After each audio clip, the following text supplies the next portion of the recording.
Hello दोस्तों, आज का हमारा टॉपिक है मीडिएटर्स ऑफ इन्फ्लेमेशन। मीडिएटर्स क्या होते हैं? बेसिकली ये एंडोजिनस पिगमेंट्स है या फिर केमिकल सब्सटेंसेस है जो कि रिलीज़ किए जाते हैं सेल और प्लाज्मा के द्वारा। ये कुछ रिस्पांस और स्टिमुलाई मिलने पर ही रिलीज़ किए जाते हैं और इनके जो टारगेट्स है वो स्पेसिफिक डिफरेंट ऑर्गन्स है और डिफरेंट सिस्टम्स है, वहाँ पर एक्ट होंगे और ये स्पेसिफिक एक्शन के बीच में एक्ट करते हैं और इनकी लाइफ स्पैन ख़त्म होने के बाद इनको एंजाइम से या फिर डिग्रेडेटिव प्रोटीन से डिग्रेड किया जाता है और बॉडी से एग्जिट किया जाता है। मीडिएटर्स के क्लासेस है, कुछ टाइप्स है। मीन्स सेल डिराइव्ड मीडिएटर्स जो कि सेल से सिंथेसाइज किए जाते हैं, और प्लाज्मा डिराइव्ड मीडिएटर्स मीन्स जो प्लाज्मा में प्रेजेंट होते हैं और ये प्लाज्मा में प्रेजेंट होते हैं बट एक्चुअली लिवर से सिंथेसाइज किए जाते हैं और प्लाज्मा में मैच्योर होते हैं, इसलिए इन्हें प्लाज्मा डिराइव्ड कहा जाता है। सेल डिराइव्ड को हम देखेंगे। सेल डिराइव्ड में आते हैं vasoactive amines as a mediator. इसमें होंगे histamine, serotonin and neuropeptide. Second है एराकिडोनिक एसिड मेटाबोलाइट्स, मीन्स ये ग्लाइकोपेप्टाइड पेप्टाइड मेम्ब्रेन जो होती है सेल की, वहाँ से सिंथेसिस होंगे। एक तो साइक्लोऑक्सीजनेस पाथवे से सिंथेसिस किया जाएगा जिसमें होंगे प्रोस्टाग्लैंडिन, थ्रोम्बोक्सिन और प्रोस्टासाइक्लिन। एंड नेक्स्ट जो लिपोक्सिनेस पाथवे से सिंथेसिस होंगे उसमें आते हैं ल्यूकोट्राइन्स एंड लिपोक्सिन्स। थर्ड है लाइसोसोमल कंपोनेंट्स जिसमें आते हैं polymorphonuclear neutrophils and macrophages. Fourth है platelet activating factors and fifth है साइटोकाइंस जिसमें आते हैं interleukin, tumour necrosis factor, tissue necrosis factor, chemokines. And free radicals में oxygen metabolites and nitric oxide metabolites. ये कुछ मीडिएटर्स है जो कि सेल डिराइव्ड होते हैं। और प्लाज्मा डिराइव्ड मीडिएटर्स में काइनिन सिस्टम आएंगे, क्लॉटिंग सिस्टम आएंगे, फाइब्रोनाइलेटिक सिस्टम आएंगे एंड कॉम्प्लीमेंट सिस्टम आएंगे।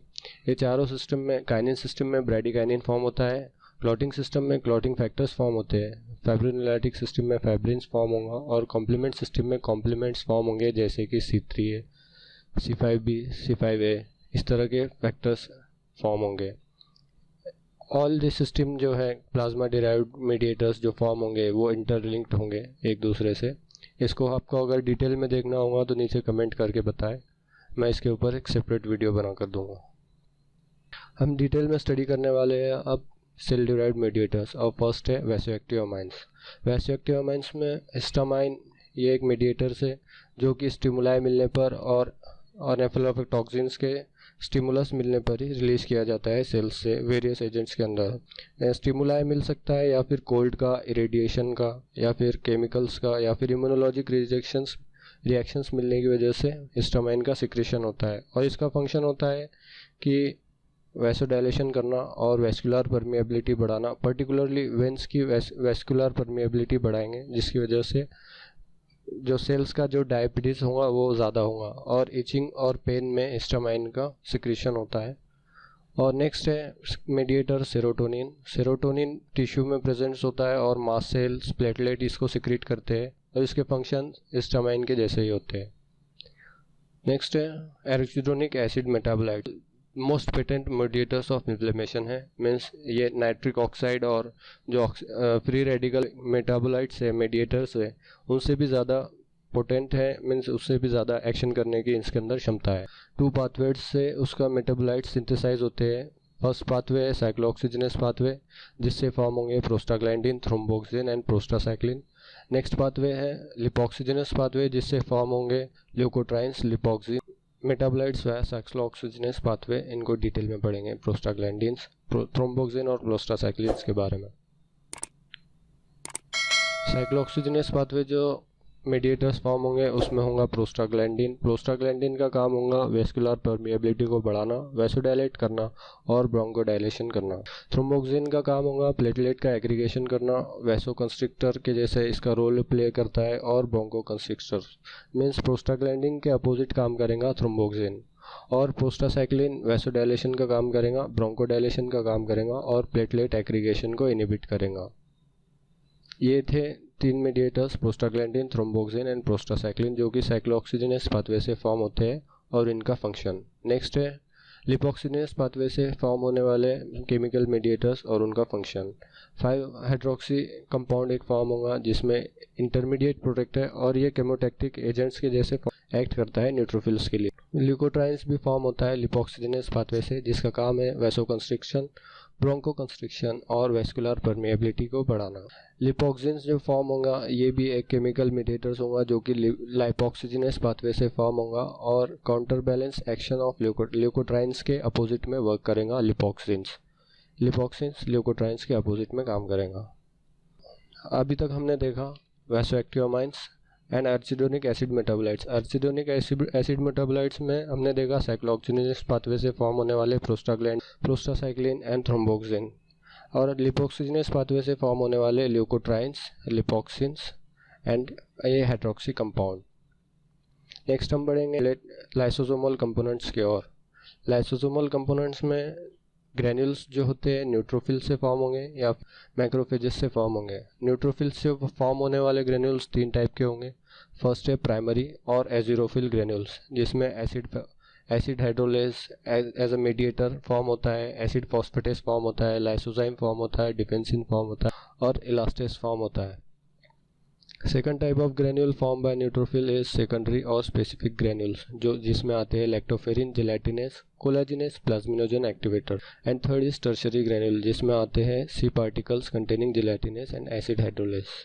ये ग्रेन्यूल्स थे 3 टाइप्स के जो न्यूट्रोफिल से फॉर्म होते हैं, प्राइमरी, सेकेंडरी और टर्शियरी। प्राइमरी और एजिरोफिल, सेकेंडरी और स्पेसिफिक ग्रेन्यूल्स और टर्शियरी और सी पार्टिकल्स ग्रेन्यूल्स। ग्रेन्यूल्स जो फॉर्म होते हैं मोनोसाइट्स से और मैक्रोफेजेस से, उसमें acid protease, collagenase, elastase, plasminogen activator, ये ग्रेन्यूल्स फॉर्म होंगे मोनोसाइट्स से और मैक्रोफेजेस से और एक्ट करेंगे एज अ मीडिएटर।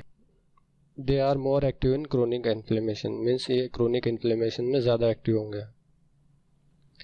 नेक्स्ट है प्लेटलेट एक्टिवेटिंग फैक्टर, जो कि रिलीज़ किया जाता है मास्ट सेल से और ल्यूकोसाइट से या फिर एंडोथेलियम से और प्लास्लेट से रिलीज़ किया जाता है। इसके कुछ फंक्शंस है जैसे वेस्कुलर परमेबिलिटी को बढ़ाना, वैसोडायलेट करना और ब्रोंकोकंस्ट्रिक्शन करना। Agitation of leukocyte to endothelium, हमने देखा था प्रोसेस में कि ल्यूकोसाइट्स का एंडोथेलियम को एडिशन होता है और इसमें प्लेटलेट एक्टिवेटिंग फैक्टर्स मदद करता है और केमोटैक्सिस में भी प्लेटलेट एक्टिवेटिंग फैक्टर का एक्शन होता है। नेक्स्ट है साइटोकाइंस। साइटोकाइंस एक पॉलीपेप्टाइड सब्सटेंस है जो कि एक्टिवेटेड लिम्फोसाइट्स से या फिर एक्टिवेटेड मोनोसाइट्स से फॉर्म किए जाते हैं। लिम्फोसाइट्स को लिम्फोकाइंस कहेंगे जो कि साइटोकाइंस रिलीज़ करेंगे और मोनोसाइट्स को मोनोकाइंस कहेंगे जो कि साइटोकाइंस रिलीज़ करेंगे। अप्रॉक्सीमेटली 200 साइटोकाइंस अभी तक डिस्क्राइब किए गए हैं। उसमें आएंगे interleukin, interleukin 1, interleukin 6, interleukin 8, interleukin 12 and interleukin 17। Interleukin 1 and 6 acute inflammation को मीडिएट करते हैं और इंटरल्यूकिन 12, 17 क्रोनिक इन्फ्लेमेशन को मीडिएट करते हैं। और ट्यूमर नेक्रोसिस फैक्टर, इंटरफेरॉन, ये भी साइटोकाइंस है। अगर आपको डिटेल में पता करना है इंटरल्यूकिन्स के बारे में तो मुझे नीचे कमेंट करके बताइए, मैं इस पर एक सेपरेट वीडियो आपके लिए लेकर आऊँगा। नेक्स्ट है फ्री रेडिकल, जिसमें oxygen metabolites and nitric oxide metabolites form होंगे। ऑक्सीजन का काम होगा इंक्रीज वेस्कुलर परमेबिलिटी और प्रोटीएस का एक्टिवेशन करना या फिर सेल डैमेज करना, और जो नाइट्रिक ऑक्साइड रेडिकल होगा वो एक्टिवेटेड मैक्रोफेजेस से फॉर्म होगा और ये वैसोडायलेट करेगा, एंटीप्लेटलेट एजेंट की तरह एक्ट करेगा और एंटीमाइक्रोबियल एक्शन इसकी होती है। क्विक रिव्यू, अभी तक हमने देखा मीडिएटर्स क्या होते हैं बेसिकली और उनके कुछ प्रॉपर्टीज़ देखा। देन हमने उसके टाइप्स देखे, cell mediated, cell derived and plasma derived. Cell derived में आते हैं वैसोएक्टिवमाइंस, जिसमें आएगा हिस्टामाइन एंड सेरोटोनिन्स। सेकंड है एर्चिडोनिक एसिड मेटाबोलाइट्स, जो कि फॉस्फोलिपिड सेल मेम्ब्रेन के कंस्टिट्यूएंट होते हैं। उसमें 2 तरह से मेटाबोलाइट फॉर्म होते हैं, एक साइक्लोऑक्सीजनेस पाथवे से फॉर्म होगा और एक लिपोक्सिजनेस पाथवे से फॉर्म होगा। नेक्स्ट है लाइसोसोमल कंपोनेंट, जिसमें हमने देखा मोनोसाइट और मैक्रोफेजेस डिफरेंट तरह के ग्रेन्यूल्स फॉर्म करते हैं। और प्लेटलेट एक्टिवेटिंग फैक्टर में हमने उसके वर्क्स देखा, बेसोफिल और मास्ट सेल से ये सिक्रीट किया जाता है। देन हमने देखा साइटोकाइंस। साइटोकाइंस में interleukin, tumour necrosis factor and interferon हमने देखा, इसकी डिटेल में प्रॉपर्टीज़ हमने पढ़ी। लास्ट हमने देखा फ्री रेडिकल्स। फ्री रेडिकल्स में nitric oxide metabolites and oxygen metabolites के हमने कुछ फंक्शंस देखे। थैंक यू दोस्तों, आज के लेक्चर में बस इतना ही। नेक्स्ट टॉपिक क्रोनिक इन्फ्लेमेशन पे होगा। अगर आपको वीडियो पसंद आया तो प्लीज़ लाइक करें, सब्सक्राइब करें और अपने दोस्तों के साथ शेयर करें।